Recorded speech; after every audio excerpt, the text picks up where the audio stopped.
আমাদের হারপিক নিয়ে ভাইরাল হওয়া আব্দুল্লাহ ভাই নাকি বিয়ে করে ফেলছে। আমি বুঝতেছি না ২৪ সালে এই যে শেখ হাসিনাকে মানে দেশ থেকে তাড়ানোর পরে সবাই সেলিব্রিটি হয়ে গেছে এবং যারাই সেলিব্রিটি হচ্ছে তারাই বিয়েটা করে নিচ্ছে।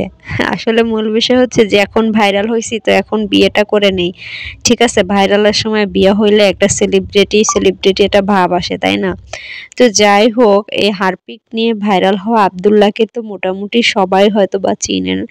সে হচ্ছে হঠাৎ দেখলাম, যদিও তার প্রোফাইল থেকে সে কিছু জানায় নাই, তবে এই পিকচারটা ভাইরাল হয়েছে যে সে বিয়ে করছে এবং তারই ঘনিষ্ঠ মানুষজনেরা তাকে অভিনন্দন জানাচ্ছে। তো জানি না যারা ২৪-এ এই যে সেলিব্রিটি হলো এবং সরকারের বিরুদ্ধে, অর্থাৎ বিগত যে সরকার চলে গেছে তার বিরুদ্ধে যা যা বলতেছে বা যা যা করতেছে এর পরিণাম কি হবে বা পরবর্তীতে হচ্ছে এদের ভবিষ্যৎ লাইফে কোনো কি হবে না হবে জানি না।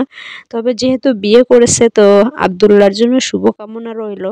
দোয়া করি যে ভালো থাকুক।